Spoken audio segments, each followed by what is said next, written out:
I'm Lillian, 67 years old, and last Christmas I discovered what my son really thought of me.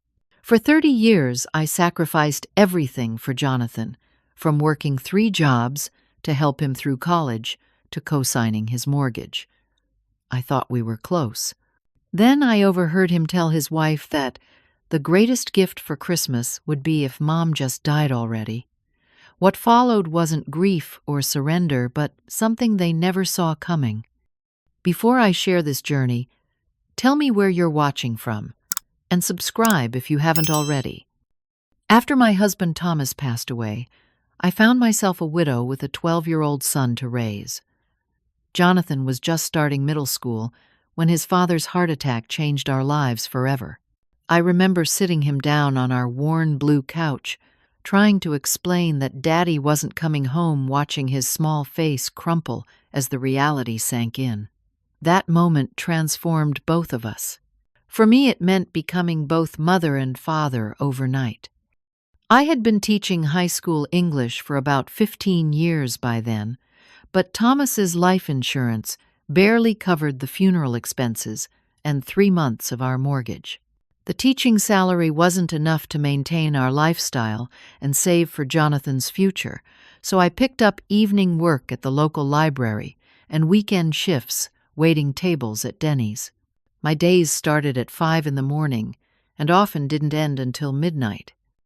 My colleagues thought I was crazy, pushing myself so hard, but what choice did I have? My boy needed stability, needed college, needed a future. Despite the exhaustion, those teenage years with Jonathan were special. We developed Friday movie nights, where we'd alternate picking films. He introduced me to science fiction and action movies I would have never watched otherwise, while I showed him the classic films I taught in my literature classes. During summer breaks, I'd save enough to take us on road trips. Nothing fancy, just driving my old Honda through neighboring states, staying in budget motels with pools so Jonathan could swim. We visited the Grand Canyon, Yellowstone, and drove along the California coast the summer before his senior year. Those long drives gave us hours to talk about everything and nothing. I knew his friends, his crushes, his dreams. I thought I knew my son. When Jonathan became the first person in our family to graduate college, I couldn't have been prouder. He earned a business degree and landed a good entry-level position at a marketing firm in the city. At his graduation dinner, he toasted me, telling everyone I was his hero. My mom worked 3 jobs so I could be standing here today, he said, raising his glass, while I tried not to cry. Everything I am, I owe to her. 2 years later, he met Sophia at a company event. She was beautiful, ambitious, and from a wealthier background than ours. When they got engaged after just 8 months of dating, I worried it was too fast, but kept my concerns to myself. Jonathan seemed happy, and that's all I ever wanted for him. The wedding was elaborate and expensive. Sophia's parents paid for most of it, but I contributed what I could from my savings. Shortly after returning from their honeymoon, Jonathan and Sophia began house hunting. They fell in love with a 4-bedroom colonial in an upscale neighborhood with excellent schools. The problem was, even with their combined incomes, they couldn't qualify for the mortgage amount they needed. "Mom, we just need a co-signer," Jonathan explained over dinner at my place. "It's just a formality. Our incomes will grow and we'll refinance in a few years and get you off the loan." How could I say no? This was my boy, the one I'd sacrificed so much for. So I co-signed and even offered to help with the monthly payments temporarily. That temporarily somehow turned into 5 years of me paying half their mortgage every month, eating into my retirement savings. But I told myself it was worth it to see Jonathan settled in a beautiful home where my future grandchildren would grow up. Aaron came along a year after they bought the house, followed by Amelia 2 years later. My grandchildren became the center of my world. I'd spend weekends at their house, reading stories, baking cookies, and taking them to the park. Aaron inherited my love of books, while little Amelia showed artistic talent from an early age. I cherished every moment with them. 3 years ago, I finally retired from teaching after 35 years. The district held a big retirement party, and many former students attended. Jonathan gave a beautiful speech about how I'd inspired not just him, but generations of students. I felt fulfilled, proud of my career and my family. I looked forward to spending even more time with my grandchildren, and perhaps finally doing some traveling I'd postponed for decades. But retirement brought unexpected changes to my relationship with Jonathan and Sophia. With more free time, I offered to help with the grandkids, picking them up from school or watching them on weekends. At first, they accepted eagerly, especially since it saved them childcare costs. But gradually, I noticed Sophia becoming irritated by my presence. She'd sigh loudly when I suggested activities for the children or brought them educational toys. Once I overheard her telling a friend on the phone that she was stuck with the mother-in-law again. Still, I tried to maintain our relationship. When last Christmas approached, I threw myself into preparations with renewed enthusiasm. I hand-knitted sweaters for each family member, spent weeks baking their favorite holiday cookies, and found special gifts I knew they'd love. Aaron was getting a telescope he'd been talking about for months, and Amelia would receive a complete art set with real watercolors and canvas. For Jonathan and Sophia, I'd splurged on a weekend getaway to a luxury mountain resort. As always, I planned to host Christmas dinner at my home. It was our tradition, and I took pride in preparing the turkey with all the trimmings, setting the table with my mother's china, and decorating every inch of my modest house. Despite the tension with Sophia, I was determined to make this Christmas special. I had no idea how drastically everything was about to change, or that this would be the last Christmas I'd spend sacrificing myself for a son who no longer valued me. 1 week before Christmas, I decided to surprise Jonathan and his family with a batch of freshly baked gingerbread cookies. I knew the kids would be finishing school that day for winter break and thought they deserved a special treat. I spent all morning baking, carefully decorating each cookie with colored icing and silver sprinkles. The house smelled wonderful, like cinnamon and molasses scents that always reminded me of happy holidays from my own childhood. I packed the cookies in a festive tin, grabbed my purse, and drove the 20 minutes to their neighborhood. The streets were lined with elaborate Christmas decorations, inflatable Santas, and twinkling lights. Their house, a beautiful colonial with white columns, stood proud among the others, with professionally installed light displays along the roofline and windows. I remembered when they first moved in, how Jonathan and I had hung simple string lights together, laughing when they kept tangling. I parked behind Sophia's luxury SUV in the driveway, noticing Jonathan's car was there too. That was unusual for a Tuesday afternoon. Perhaps he'd come home early to help with the children's last day of school celebrations. I gathered the cookie tin and my handbag, then used my key to let myself in through the side door that led directly to the kitchen. I always knocked first, but today my hands were full, and besides, I was family. The house was quiet, except for voices coming from the den down the hall.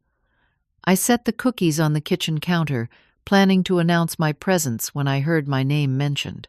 I paused, then moved closer to the partially open den door. "Mom keeps talking about all the presents she's getting the kids," Jonathan was saying, his voice carrying clearly. "She's going overboard again, trying to buy their affection." As usual, Sophia responded with a sigh.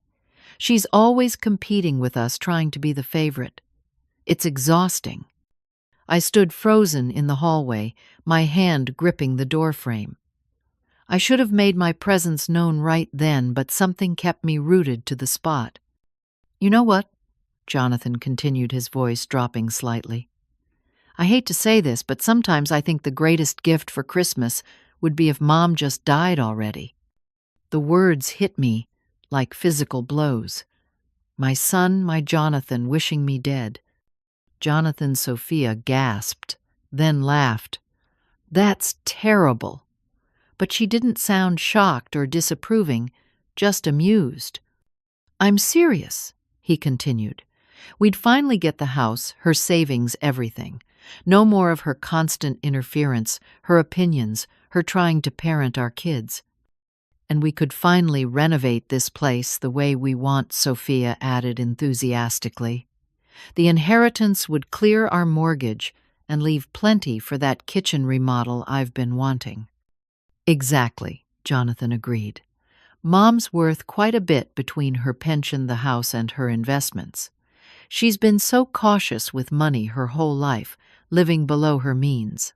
All that saving would finally benefit us. How much do you think she has? Sophia asked, her voice eager. At least 700,000, probably more, Jonathan replied. Plus the house must be worth 400,000 now, with the market going up. Over $1 million, Sophia said dreamily. We could pay off all our debts, renovate, maybe even buy a vacation home. And send the kids to private college without loans, Jonathan added. Mom would want that to be fair. She was always obsessed with education.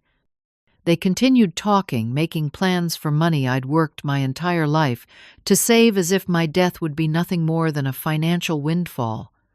Not once did either of them express sadness at the thought of losing me. Not once did they acknowledge all I'd sacrificed. My chest tightened painfully. I couldn't breathe properly, as if the air had suddenly become too thick to inhale. My vision blurred, and I had to lean against the wall to stay upright. The cookie tin I'd placed on the counter, caught my eye decorated with smiling gingerbread men, suddenly seemed like a mockery of my foolishness. I backed away silently, my teacher's training of moving quietly through classroom rows finally serving a different purpose. I retrieved my purse from the counter, then slipped out the side door as soundlessly as I'd entered. They never knew I was there, never knew I'd heard every cruel word. The drive home was dangerous. Tears streamed down my face, blurring the road ahead. At one point, I swerved too close to the center line, causing an oncoming car to honk sharply. The sound jolted me back to awareness, and I pulled into a shopping center parking lot to collect myself. I sat there for nearly an hour, engine running for heat, staring blankly at holiday shoppers carrying brightly wrapped packages to their cars. When I finally made it home, the house that had seemed so warm and festive that morning now felt hollow. I collapsed onto the living room couch, surrounded by half-wrapped Christmas presents. The telescope for Aaron that had cost 3 months of grocery money. The art supplies for Amelia I'd researched for weeks to find professional quality tools a child could use. The resort reservation confirmation for Jonathan and Sophia's getaway, tucked into a card with a heartfelt message I'd spent hours composing. My mind flashed back to when Jonathan was 10 years old, shortly before his father died. We'd been watching a movie about an elderly woman whose children abandoned her in a nursing home. Jonathan had turned to me with tears in his eyes and promised, "I'll never do that to you, Mom. When you get old, I'll take care of you, just like you take care of me." I'd hugged him tight, believing in the pure love of my child. How naive I'd been. I couldn't sleep that night. I sat in my rocking chair going through old photo albums by lamplight. Jonathan as a toothless first grader. Jonathan receiving his middle school science award. Jonathan in his cap and gown at high school graduation, then college. The proud, smiling boy in those photos seemed like a stranger compared to the man who could casually wish for his mother's death for financial gain. As the night deepened, My sadness gradually transformed into something else, a feeling I couldn't immediately identify. It wasn't quite anger, though, that was there too. It was clarity.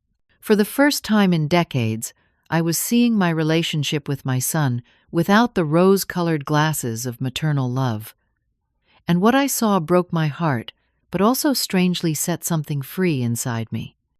Morning light filtered through my curtains, finding me still in the rocking chair photo albums scattered around me.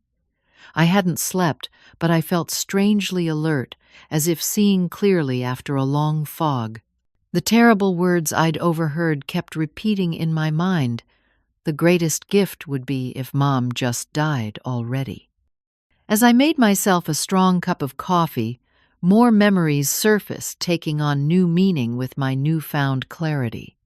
This wasn't a one-time comment born of stress or frustration. This was the culmination of a pattern I'd been too blind to see. I remembered Sophia's exaggerated eye-rolling when I offered to watch the children so they could have a date night. "We've already got a sitter, Lillian," she'd said. "We don't need to disrupt the kids' routine." Yet the very next day she'd complained about the cost of childcare. There was the time they forgot to invite me to Aaron's school play, despite me mentioning repeatedly how excited I was to see it. I'd found out it happened only when Aaron asked why I hadn't come, his little face confused and hurt. Jonathan had mumbled something about miscommunication and changed the subject. Then there were the financial realities I'd been ignoring. I'd been paying half their mortgage for 5 years. I'd bought Sophia a new car last year, when she complained about her old one being unreliable despite it being only 3 years old. I paid the children's private school tuition because Jonathan said they wanted the best education but couldn't quite afford the prestigious academy.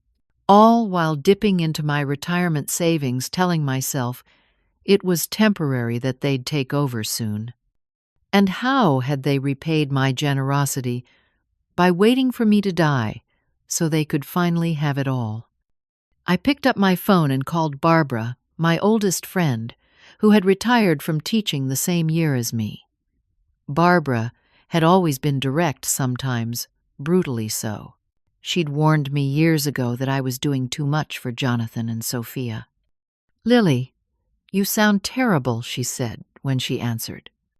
"They want me dead, Barb," I said without preamble, then told her everything I'd overheard. Barbara didn't sound surprised. "I hate to say I told you so, but honey, they've been taking advantage of you for years. The question is, what are you going to do about it?" What was I going to do? The question hung in the air. For the first time in decades, I considered my life without centering it around Jonathan and his needs. "I think I need professional advice," I finally said. Barbara recommended her financial advisor, Harold Peterson. "He's straightforward and won't sugarcoat things, but he's excellent with retirement planning and estate issues." I called Harold's office immediately and explained it was urgent. His secretary squeezed me in that afternoon. As I dressed for the appointment, I noticed my hands were steady. The crushing pain from yesterday had transformed into resolute determination. Harold's office was in a modern building downtown, all glass and chrome. He was a balding man in his 50s, with kind eyes behind practical glasses. I laid out my financial situation without emotion, explaining about the mortgage, the car, the tuition payments, and all the other ways I supported Jonathan's family. "Mrs. Andrews," Harold said, after reviewing my documents, "you're in danger of outliving your money at this rate. These payments to your son's family account for nearly 60% of your monthly expenditures. That's simply not sustainable on a retired teacher's pension and your current savings." "Can I legally cancel the mortgage payments?" I asked. "I'm a cosigner, but they're in both our names." Harold nodded. "You can stop making payments at any time. Your son would either need to cover the full amount or risk foreclosure. Same with the car that's in your name and the tuition payments. Next, I visited Patricia Goldman, an attorney Barbara had used for her own estate planning. Patricia was a no-nonsense woman in her 60s who listened to my story with growing indignation. "You have every right to reclaim what's legally yours," she assured me. "The mortgage, the car, any regular payments you've been making can be stopped. They have no legal claim to your ongoing financial support as adults." As I drove home from the attorney's office, a wild idea began forming in my mind.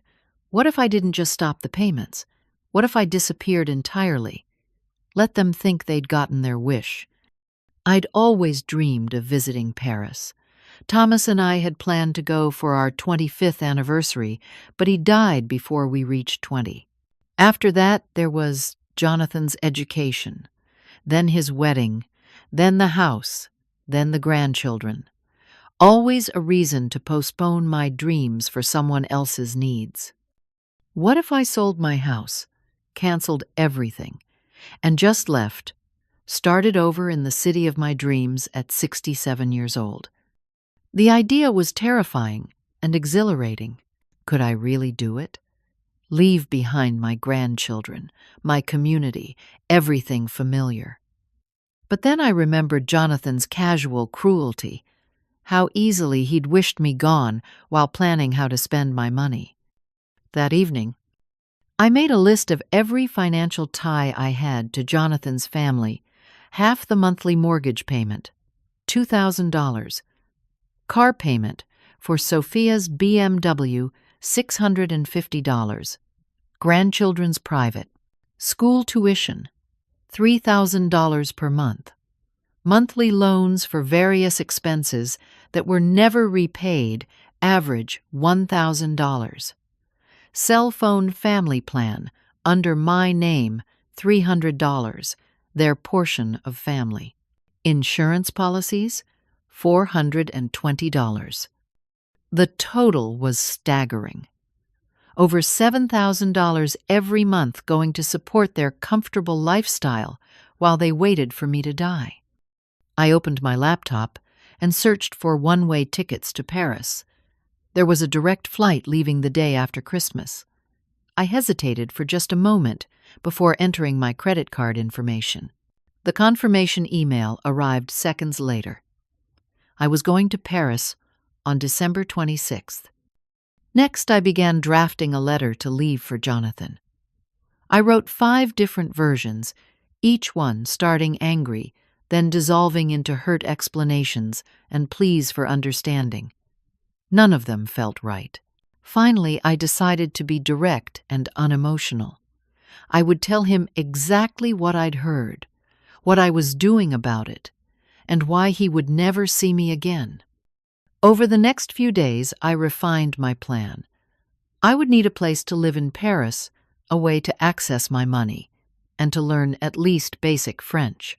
I contacted a real estate agent in Paris who specialized in helping American expatriates.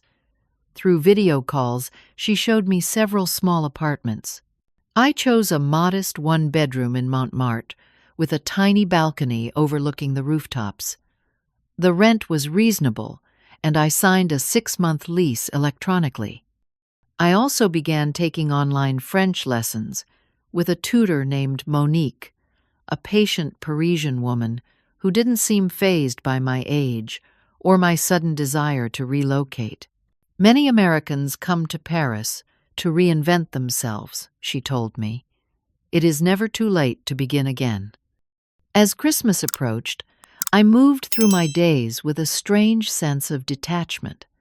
I wrapped presents for the grandchildren that they would receive before I left. I prepared food for Christmas dinner, as always. But inside I was already saying goodbye, already imagining myself walking along the Seine, sitting in cafes, living a life that belonged only to me. The Monday before Christmas, I visited First National Bank, where I'd been a customer for 40 years.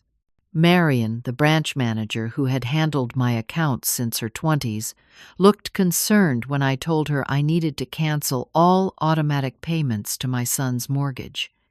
"Are you sure, Lillian? That's a substantial change." She peered at me over her reading glasses. "I'm very sure, Marion. I also need to close my accounts and transfer the funds to this new account." I slid the information from my newly established French bank across her desk. Marion's eyebrows rose, but she processed my requests efficiently. By the time I left, all automatic payments had been canceled, and arrangements were made to transfer my funds once my house sale closed after the new year. Next, I drove to Eastside Luxury Autos, where I'd purchased Sophia's BMW last year. The manager remembered me and seemed confused when I explained I wanted to reclaim the vehicle. "The car is in my name, though my daughter-in-law drives it," I explained, producing the title and registration. "I'll need to take it back before the end of the year." "This is highly unusual, Mrs. Andrews," he said, shuffling papers uncomfortably. "We could arrange for you to sell it back to the dealership if you're experiencing financial difficulties." "I'm not selling it," I said firmly. "I'm reclaiming my property.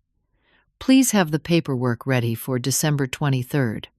I'll bring the car in myself."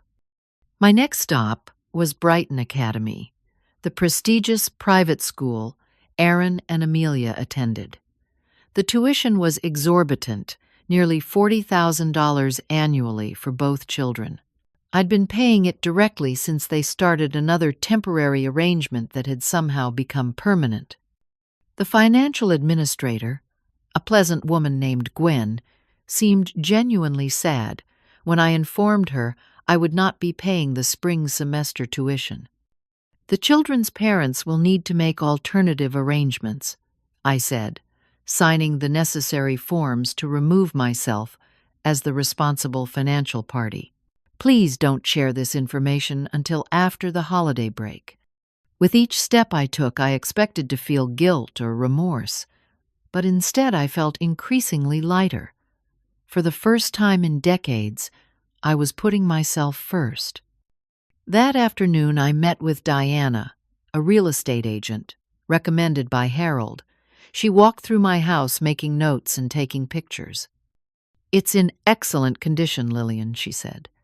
"The market is strong right now, especially for well-maintained homes in established neighborhoods. We should be able to sell quickly, likely above asking price." Within 24 hours of listing, I had 3 offers. I accepted one from a young couple expecting their first child. They wanted a quick closing which aligned perfectly with my plans. While waiting for Christmas to arrive, I sorted through my possessions. Decades of accumulated furniture, clothes, books, and mementos filled every corner of my modest house. I couldn't take much with me to a small Parisian apartment. Most furniture I sold online or donated to a women's shelter. Clothes I hadn't worn in years went to charity. Books were the hardest to part with, but I selected only 20 favorites to ship overseas. One afternoon I picked up Aaron and Amelia from school without telling Jonathan and Sophia. I took them to our favorite ice cream parlor, watching their delighted faces as they devoured enormous sundaes. "Are you excited for Christmas?" Grandma Aaron asked, chocolate sauce smeared across his chin. "I am, sweetheart," I said, memorizing his freckled nose and gap-toothed smile. "But I'm more excited to spend time with you two right now."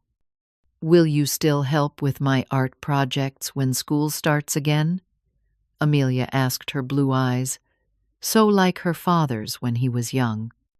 I felt a sharp pang in my chest. "I'll always be interested in your art, Amelia, even if I can't be there in person. You can send me pictures of what you create." They didn't understand the significance of my words, but I hoped someday they would. I took dozens of photos that afternoon, trying to capture every expression, every gesture. These would be my last memories with them for a long time, possibly forever. The final preparations moved quickly. I opened a French bank account and arranged for my pension to be deposited there. I purchased essential household items to be delivered to my new apartment. I practiced French phrases with Monique, daily stumbling over pronunciations, but improving steadily. Despite my determination, there were moments of anxiety and second thoughts. Late one night, I sat on my bedroom floor surrounded by photo albums questioning everything. Was I being too dramatic? Should I confront Jonathan instead? What about the grandchildren who had done nothing wrong? Then I remembered the casual way Jonathan had wished for my death, how Sophia had laughed, how they'd planned to spend my money before I was even gone. The moment of doubt passed, replaced by renewed resolve. 3 days before Christmas, Jonathan called to confirm dinner plans. "We'll be there around 2, Mom," he said. "Sophia's parents might stop by later if that's okay." "Of course, dear," I replied, my voice giving away nothing. "Everything will be ready." "Are you all right?" "You sound different," he asked, a rare moment of perception. "Just busy with preparations," I answered. "It's going to be a Christmas to remember." He had no idea how true those words would be. That evening, I had a final planning session with Barbara, the only person who knew my complete plan. She had agreed to be my contact in the States, forwarding any important mail and keeping me updated on Jonathan's family. "Are you absolutely sure about this, Lily?" she asked, holding my hands across her kitchen table. "It's drastic, cutting all ties." I'm sure I said, surprised by the steadiness in my voice. "They wished me gone. I'm just giving them what they wanted, but on my terms. What if Jonathan comes looking for you? He can contact me through you if it's truly important, but I don't expect he'll try very hard once he realizes the money is gone." The harshness of this truth hung between us. "I'll miss you terribly," Barbara said, her eyes welling with tears. "We'll video chat every week," I promised, "and maybe you can visit me in Paris this summer." As Barbara hugged me goodbye, I felt a momentary flicker of sadness for all I was leaving behind, but it was overshadowed by anticipation for the life waiting ahead. That night I packed 2 suitcases, with only what I needed for my new beginning. Everything else was already sold, donated, or arranged for shipping. My house was mostly empty now, just the essentials remaining for Christmas dinner. Finally, I finalized the letter and documents to leave on Jonathan's desk. Everything was in place for what would be my last Christmas sacrifice for a son who no longer valued me. On December 23rd, 2 days before Christmas, I waited until I knew the house would be empty. Jonathan would be at work, the children at their school's half-day holiday program, and Sophia at her Thursday yoga class, followed by lunch with friends. Their predictable schedules made it easy to plan my final visit. I parked my car a block away, not wanting neighbors to notice me. The morning was cold, my breath visible, as I walked briskly toward their house, clutching my handbag containing everything I planned to leave behind. The emergency key I'd used countless times to let myself in when babysitting or dropping off groceries felt heavy in my gloved hand. The house was silent as I entered through the side door. Everything looked picture-perfect as always. The 12-foot Christmas tree in the living room glittered with coordinated ornaments and ribbon, nothing like the mismatched, sentimental decorations on my own tree. Family photos lined the entryway, many of which I had taken myself. I noticed there were fewer images of me than there used to be, as if they'd already begun erasing me from their narrative. I moved through their home, slowly taking mental inventory of all the things I had helped provide. The kitchen renovation I'd contributed $8,000 toward when they complained about outdated appliances.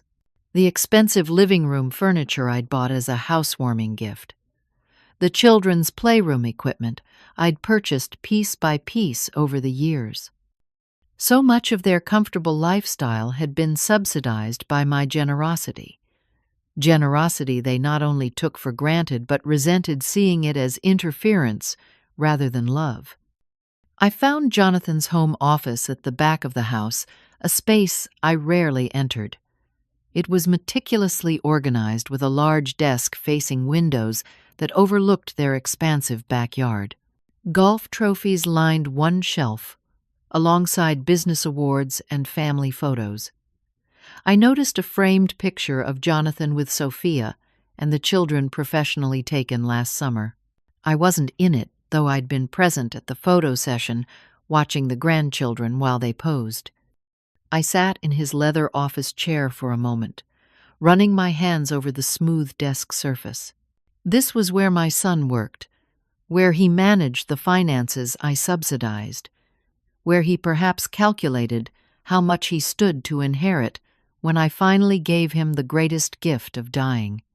From my handbag, I withdrew a large manila envelope. Inside was everything I'd prepared over the past week. First, a 5-page handwritten letter detailing exactly what I'd overheard that day, how it had made me feel, and my decision to give them what they wanted my absence from their lives. I did not apologize. I did not beg for understanding. I simply stated facts and consequences in the same direct manner I'd used with misbehaving students during my teaching years. Next were the bank documents showing the mortgage cancellation. Without my half of the payment, they would need to come up with an additional $2,000 monthly or risk foreclosure. Given their spending habits, I knew this would be a significant hardship. I included the paperwork transferring Sophia's BMW back to my name, with instructions to return it to the dealership by December 27th. I had already arranged for a courtesy pickup if they failed to comply. The Brighton Academy tuition cancellation confirmation was next showing that the spring semester had not been paid. Classes resumed January 4th, giving them barely 2 weeks to either find the money or enroll the children in public school. I added a copy of my one-way ticket to Paris, departing December 26th with no return date. Finally, I included several family photos where I had physically cut myself out, leaving jagged edges where I had once been. It was theatrical, perhaps, but I wanted the visual impact to reinforce my message. They had wished me gone, and now I would be. I sealed everything in the envelope, wrote Jonathan, in large letters across the front, and propped it prominently against his computer monitor, where he couldn't possibly miss it. As a final touch, I took my emergency house key, tied it with a small piece of Christmas ribbon, and placed it atop the envelope. Before leaving, I allowed myself one last visit to the children's rooms. Aaron's space was cluttered with books and science kits I'd given him, walls covered with solar system posters. I straightened his pillow and noticed the photo of us at the planetarium on his bedside table. Amelia's room was a riot of color art supplies scattered across a small desk I'd bought her last birthday. A crayon drawing labeled "Me and Grandma" was pinned to her bulletin board. These small tokens of their love nearly broke my resolve, but I reminded myself that I wasn't abandoning them. Their parents had effectively pushed me away long before today. Perhaps someday when they were older they would understand. On my way out, I encountered Bruno, their golden retriever. He had always been more my dog than theirs, as I was the one who walked him when I visited, who brought him treats, and remembered to refill his water bowl. Bruno trotted over, tail wagging, expecting our usual petting session. I knelt down, burying my face in his soft fur. "Be a good boy," I whispered. "Take care of the children." Bruno followed me to the door, his eyes confused, when I gently pushed him back inside instead of taking him for a walk. That final image, his expectant face, watching through the glass as I walked away, brought the first tears of the day. I drove home in a daze knowing I had just severed my relationship with my only child. The finality of it was both terrifying and liberating. There was no going back now. Within hours, my phone began ringing. Jonathan's name flashed on the screen again and again. I let each call go to voicemail. After the sixth call, I listened to his message. "Mom, what the hell is this? You can't be serious. Call me back immediately." His voice was angry, demanding without a trace of understanding or remorse. By evening, I had 12 missed calls from Jonathan, 5 from Sophia, and even one from Sophia's mother, who had likely been drafted to intervene. I turned off my phone, removing the temptation to answer, to explain, to perhaps weaken in my resolve. The next morning, December 24th, I met Barbara for coffee at a small diner far from my neighborhood where I wouldn't risk running into anyone I knew. "They've been calling me too," Barbara said, stirring her coffee. "Jonathan wants to know if I've heard from you." I said I didn't know anything as we agreed. "Thank you," I said, handing her a folder with my new contact information. Copies of important documents and a spare key to the small storage unit where I'd kept a few sentimental items I couldn't bear to part with. "This is everything you'll need." "He sounded desperate," Barbara said gently. "Maybe you should talk to him before you leave." I shook my head firmly. If he's desperate, it's about the money, not me. If he had called to apologize, to say he understood how deeply he hurt me, that might be different. But he's angry, Barb. Angry that I've taken away what he felt entitled to. Barbara didn't argue further. We spent the rest of our breakfast reminiscing about our teaching days, carefully avoiding the subject of my impending departure. As we hugged goodbye in the parking lot, I realized this might be the last time I saw my oldest friend in person. "Take care of yourself in Paris," she said, voice breaking. "Send lots of pictures." "I will," I promised. "Thank you for everything, Barb." I spent Christmas Eve in an airport hotel, not wanting to risk Jonathan coming to my house. I'd left a note on my door saying I was away for the holidays, though I doubted he would come. He'd be too busy dealing with the financial bomb I'd dropped on his comfortable life. Alone in the impersonal hotel room, I experienced my first real moment of doubt. The small artificial tree in the lobby had triggered memories of Christmases past. Jonathan as a little boy, eyes wide with wonder at presents under the tree, teaching him to make paper snowflakes. The year he saved his allowance to buy me a ceramic angel that still adorned my tree each year. Had I packed it, I couldn't remember now. I took out my wallet and stared at a family photo taken 2 Christmases ago, all of us smiling, arms around each other, looking like the perfect, loving family. Had I imagined the closeness? Had Jonathan been calculating my worth even then? For a moment, I considered canceling everything, calling Jonathan to apologize for my drastic actions, but then I remembered his words spoken so casually. The greatest gift would be if Mom just died already. No, I hadn't imagined the betrayal. I was doing the right thing, the necessary thing to preserve my dignity and secure my future. I placed the family photo back in my wallet. I would keep it as a reminder of what was lost, but also of why I needed to board that plane tomorrow.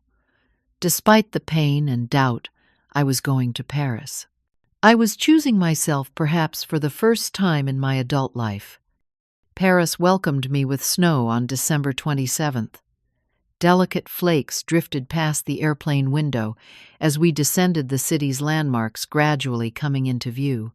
The Eiffel Tower stood proud against the gray sky, just as I'd seen in countless photographs and films. But this wasn't a movie or a dream. This was my new reality. Exhaustion hit me as I navigated Charles de Gaulle Airport. Between the emotional turmoil of the past weeks and the long flight, I felt every one of my 67 years. A driver arranged by my real estate agent waited at arrivals holding a sign with my name. He spoke limited English but smiled kindly as he loaded my 2 suitcases into his small car. As we drove into the city, I pressed my face against the window like an eager child.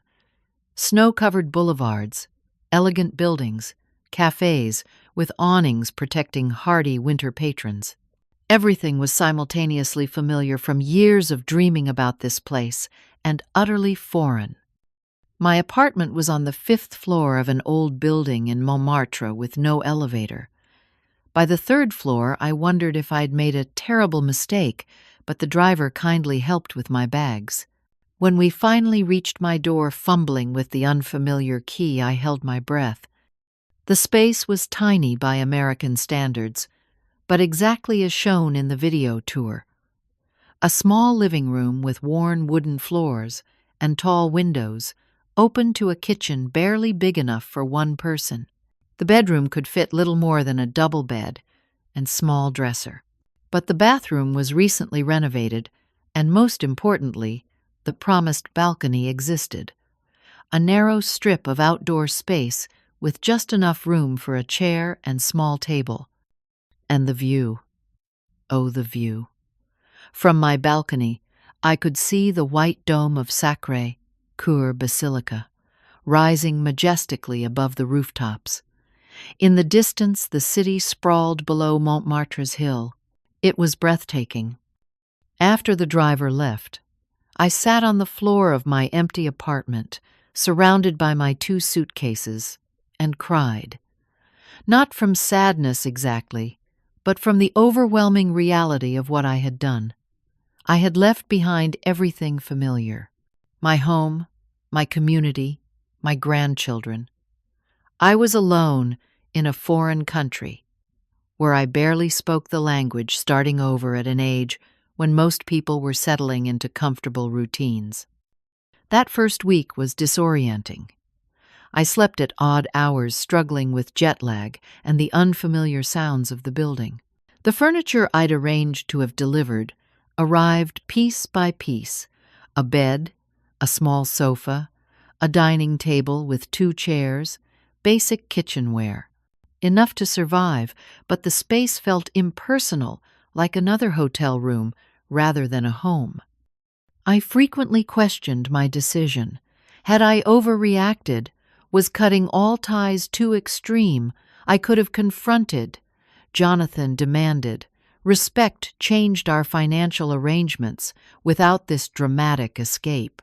During those dark hours of doubt, I would wrap myself in blankets on the balcony, watching the city lights, reminding myself why I had come. On my 3rd day in Paris, I finally checked my email. 37 messages from Jonathan and Sophia awaited me.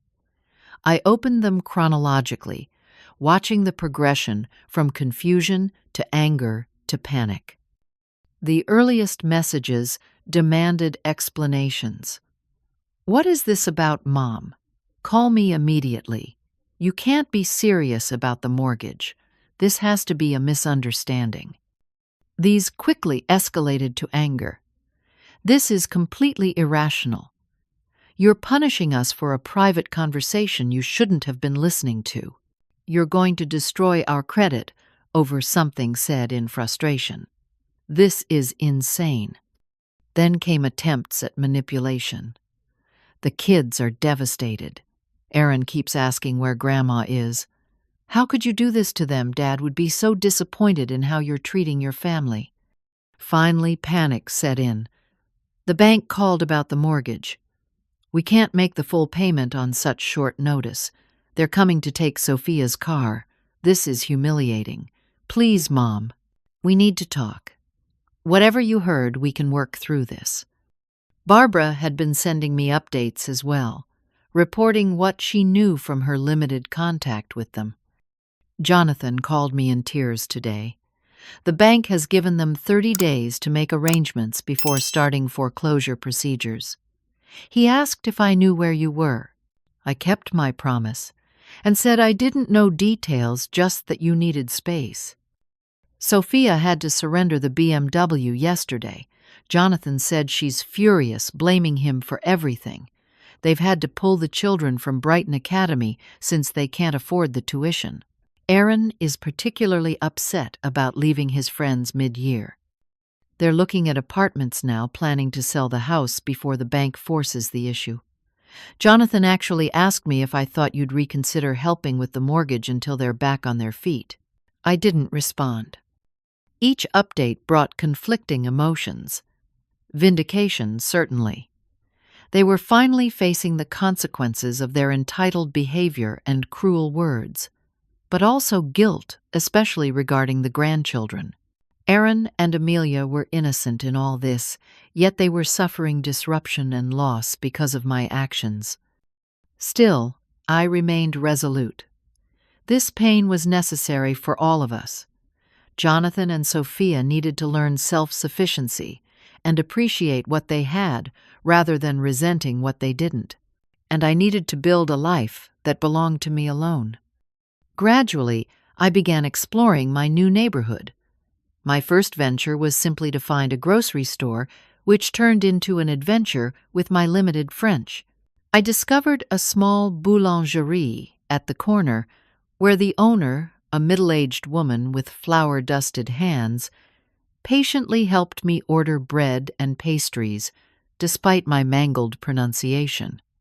One morning, as I struggled to understand the building's recycling system, my next-door neighbor introduced herself. Giselle was a retired professor in her 70s who had lived in the building for 40 years. Her English was excellent, much better than my French. "You are American?" she asked, helping me sort my papers and plastics. "Yes, from Connecticut," I replied. "Newly arrived, I think. The apartment has been empty many months." "I just moved in last week." Giselle nodded thoughtfully, then surprised me with her next question. "You are running from something or to something?" I stared at her, taken aback by her directness. She smiled gently. "Forgive me. At our age, there are usually significant reasons for such big changes. You don't need to tell me. But if you need assistance with Paris or simply coffee and conversation, I am in apartment 5C. The following day, I accepted her invitation. Giselle's apartment was similar in size to mine, but filled with a lifetime of books, art, and mementos. We talked for hours. I didn't share the full story of my departure from America, but I told her enough that she understood I was starting over after family difficulties. "Paris is a good city for reinvention," she said, echoing what my French tutor had told me. "It has welcomed displaced souls for centuries." Through Giselle, I learned about an expatriate group for American seniors in Paris. Their monthly meetings became a lifeline, introducing me to others who had made similar transitions, though usually for less dramatic reasons than mine. Most were retired professionals who had always dreamed of living in France. They offered practical advice about residency permits, health care, and navigating French bureaucracy. January passed in a blur of practical tasks and gradual exploration. I established routines, finding favorite cafes and walking routes. I continued French lessons with a local tutor Giselle recommended. I discovered a small English language bookstore that needed volunteer help, giving me somewhere to go 3 mornings a week. As February arrived, I realized I hadn't cried in weeks. My apartment was feeling more like home decorated now, with items from local markets and small treasures found in neighborhood shops. I had made acquaintances, if not yet deep friendships. Most importantly, I was making decisions based solely on my own wants and needs, a freedom I hadn't experienced since before Jonathan was born.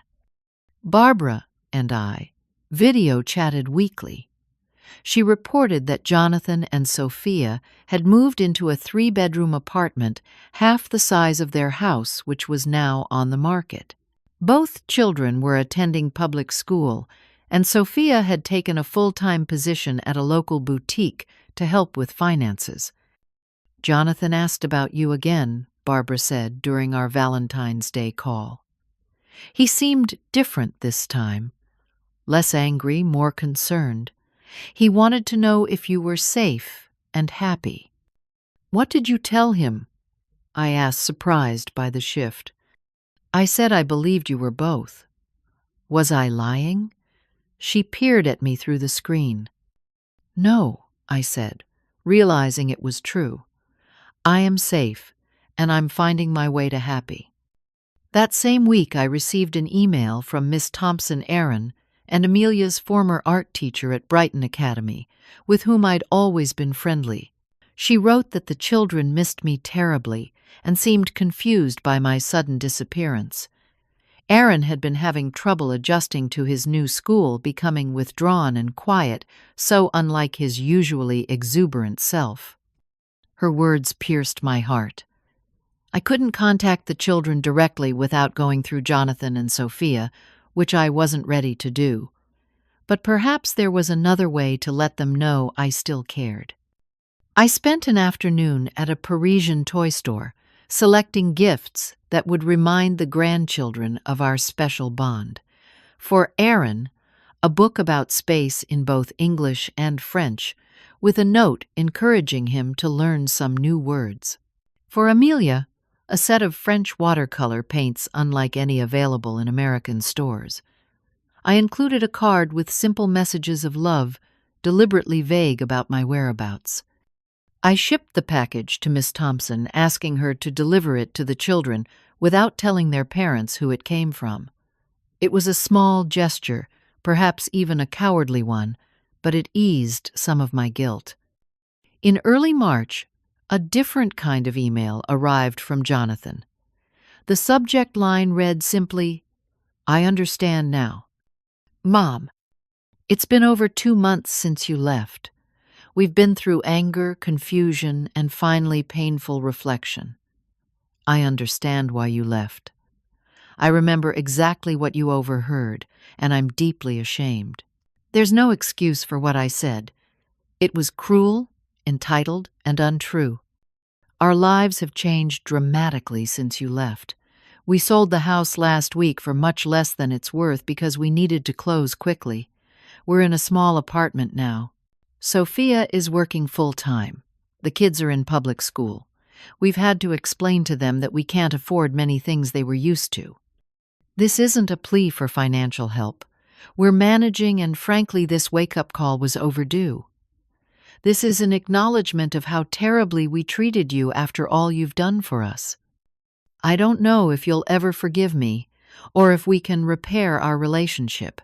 I hope someday you'll be willing to talk. The children miss you desperately.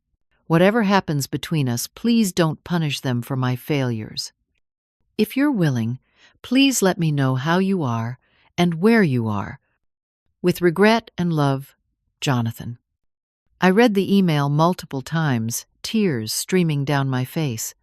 It contained no demands, no manipulation, just genuine remorse.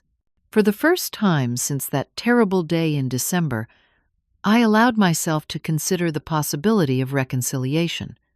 My response was brief, cautious. "Jonathan, I'm well and safe. I need more time, but I appreciate your email and your understanding of why I left. I miss the children very much. Mom." It was a small opening, a tiny crack in the wall I'd built. But it was something, the beginning of what might eventually become a new type of relationship based on mutual respect, rather than financial dependence and obligation. As spring arrived in Paris, bringing cherry blossoms to the city's parks, I found myself thinking more often of home, of the grandchildren, of the possibility of bridging the chasm I'd created. Not to return to what was, but perhaps to create something new from the painful lessons we'd all learned. 6 months after my dramatic departure, Paris had transformed from an escape to a home. My tiny apartment now reflected my personality, with bookshelves lining one wall, watercolor paintings of Parisian scenes I'd purchased from street artists and herbs growing in pots on my balcony. I'd developed routines and favorite places, the cafe on the corner where they saved my table by the window each morning, the Sunday market where vendors greeted me by name, the tree-lined path along the Seine where I walked whenever. I needed to think. My volunteer position at the English bookstore had evolved into a paid part-time job as an English tutor. 3 afternoons a week, I helped French professionals improve their business English drawing on skills honed during decades of teaching. The work was engaging and provided extra income, though my careful financial planning meant I didn't strictly need it. Most importantly, I had friends. There was Giselle next door who invited me for dinner every Wednesday. Judy, an American widow who had moved to Paris 5 years earlier after her husband's death, had become my closest confidant. Our weekly museum visits had explored every corner of the Louvre Orsay and countless smaller collections. Marcel, the elderly gentleman who ran the florist shop beneath my apartment building, saved yellow roses for me every Friday, claiming they matched my American sunshine personality. This morning I sat at my small dining table, reading a lengthy email from Jonathan.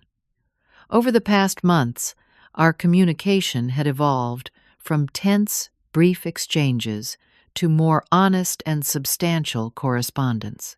Today's message detailed their continuing adjustments.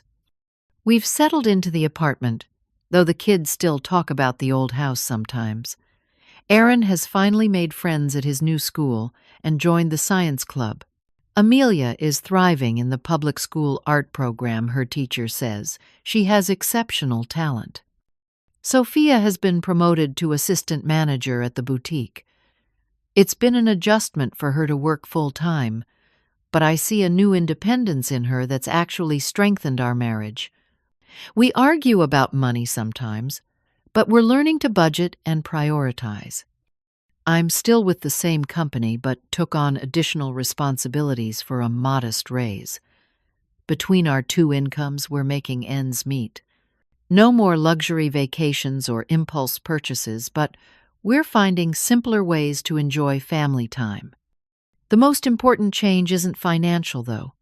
It's my perspective. I took everything for granted before your generosity, your love, your presence in our lives. I assumed you would always be there, giving and asking nothing in return. When that suddenly changed, I was forced to examine the kind of son, husband, and father I'd become. I didn't like what I saw. Mom, I know you're building a new life in Paris. Barbara showed us some photos, though she's been careful to respect your privacy. You look happy there, and part of me is glad you've found that. But we miss you. The kids especially. Aaron asked just yesterday when Grandma is coming home. Would you consider visiting, not to stay, just to see us on your terms? We could meet somewhere neutral if that's more comfortable. I just want the children to know you haven't disappeared forever. The question hung in my mind all morning as I went about my routine. Could I go back? Not to live, certainly. Paris had become my home, a place where I was Lillian, the person not just Jonathan's mother or the grandchildren's grandmother, but perhaps a visit was possible now that the raw wound of betrayal had begun to heal. I composed my response carefully. Dear Jonathan, I've been thinking about visiting. Not permanently, my life is here now, but perhaps for 2 weeks this summer. I would stay in a hotel, not with you. I need that independence. I want to see the children most of all. We can discuss the details if you're amenable to these terms. Love, Mom. His response came within hours. Yes. Whatever terms you want, just tell us when. 2 months later, I boarded a plane bound for America, a journey that felt strangely like visiting a foreign country rather than returning home. Barbara met me at the airport, hugging me fiercely. You look wonderful, she exclaimed, holding me at arm's length. Paris agrees with you." "It does," I agreed, "though I'm nervous about tomorrow." We'd arranged the reunion carefully. Jonathan would bring the children to a park we had often visited when they were younger, neutral ground as I'd requested. I would stay at a hotel 20 minutes away, maintaining my independence. Sleep eluded me that night. I rehearsed what I would say, how I would explain my absence to the grandchildren without burdening them with adult conflicts. When morning finally came, I dressed carefully in a new outfit purchased in Paris, applied light makeup, and tried to calm my racing heart. Barbara drove me to the park, squeezing my hand reassuringly before I got out of the car. "I'll be right here if you need me," she promised. They were waiting by the duck pond. I saw them before they noticed me. Jonathan, standing tall but nervous hands in his pockets. The children had grown in just 8 months. Aaron was taller, his face losing some of its childish roundness. Amelia's hair was longer, pulled back in a braid, instead of the pigtails she'd favored before. Aaron saw me first. His eyes widened and he froze for a moment before shouting "Grandma" and running full speed toward me. Amelia followed immediately, her small legs pumping to keep up. I knelt to receive them, nearly knocked backward by the force of their embrace. "You came back. You came back," Amelia repeated, her arms locked around my neck. Aaron pulled back first, his expression suddenly serious. "Why did you go away? Dad said you needed to take a special trip, but you were gone for so long." "I did need that trip," I said gently. "Sometimes grown-ups need to make big changes. But I've missed you both so much." Jonathan approached slowly, uncertainty in every step. He looked different, thinner, with new lines around his eyes. When he reached us, he simply said, "Hi, Mom." The children provided a buffer during that first meeting, their excitement filling any awkward silences. They had brought drawings to show me school projects, to explain, and endless stories about their new apartment and school. We fed the ducks, got ice cream, and sat at a picnic table while they caught me up on every detail of their lives. Sophia joined us later, her greeting polite, but reserved. She had changed, too, carrying herself with a new confidence. The designer clothes and perfect manicure were gone, replaced by simple, retail-appropriate attire and practical short nails. She watched me carefully, likely trying to determine if I was still the enemy.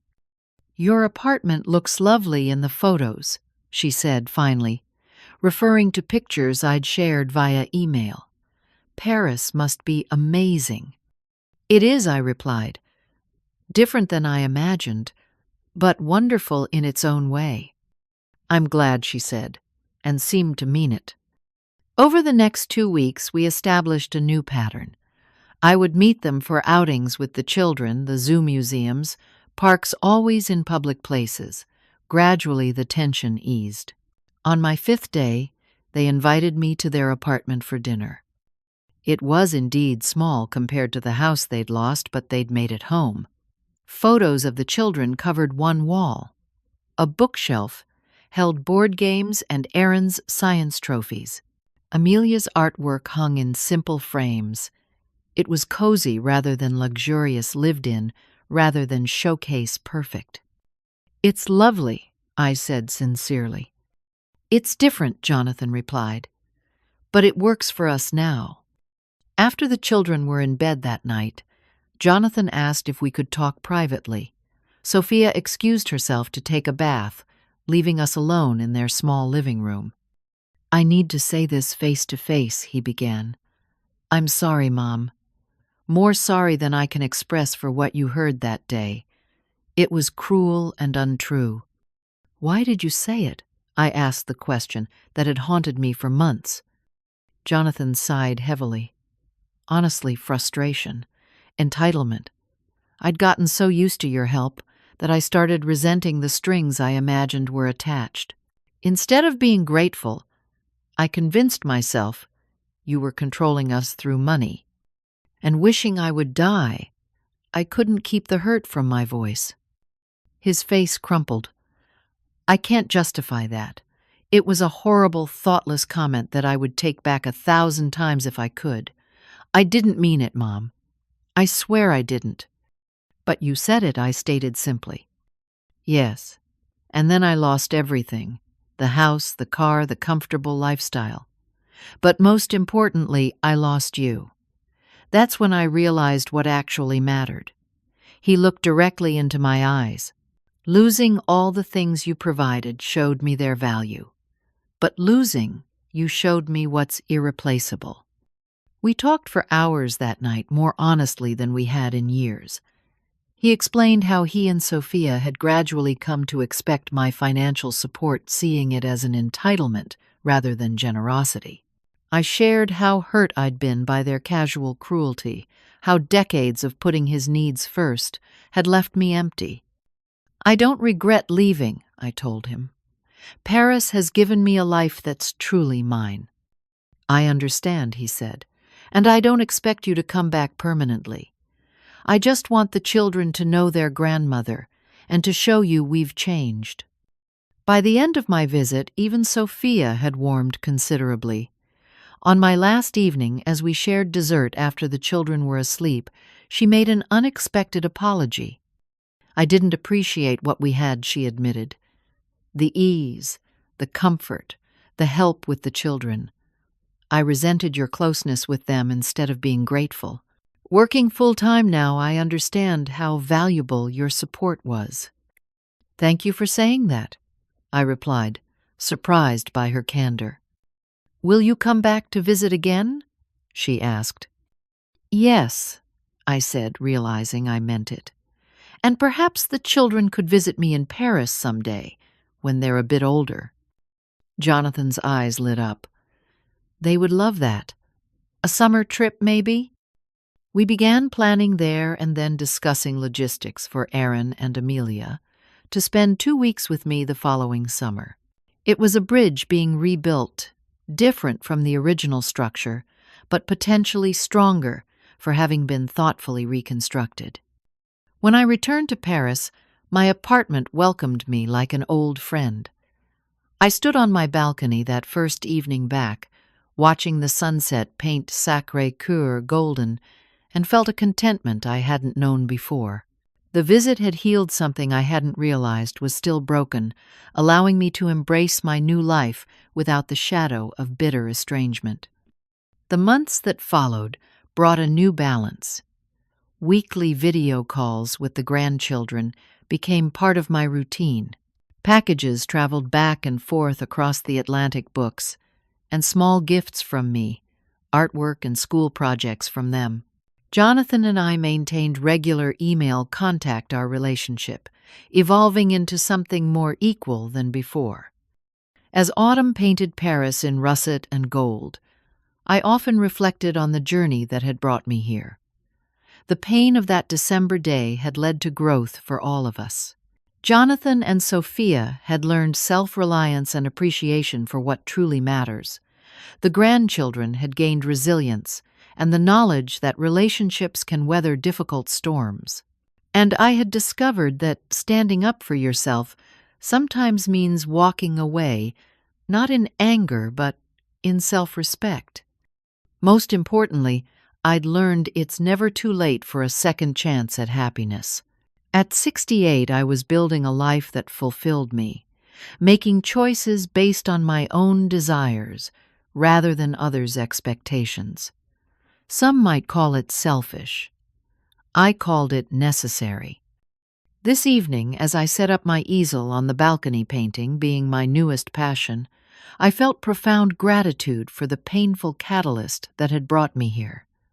Sometimes the greatest gifts come disguised as heartbreak. Sometimes the bravest decision is to put yourself first after a lifetime of coming last. Have you ever had to make a difficult choice between family obligation and personal happiness? What would you have done in my situation? I'd love to hear your thoughts in the comments below. And if this story resonated with you, please like, subscribe, and share it with someone who might need to hear that it's never too late to start over. Thank you for joining me on this journey. And remember that sometimes the path to healing begins with the courage to walk away.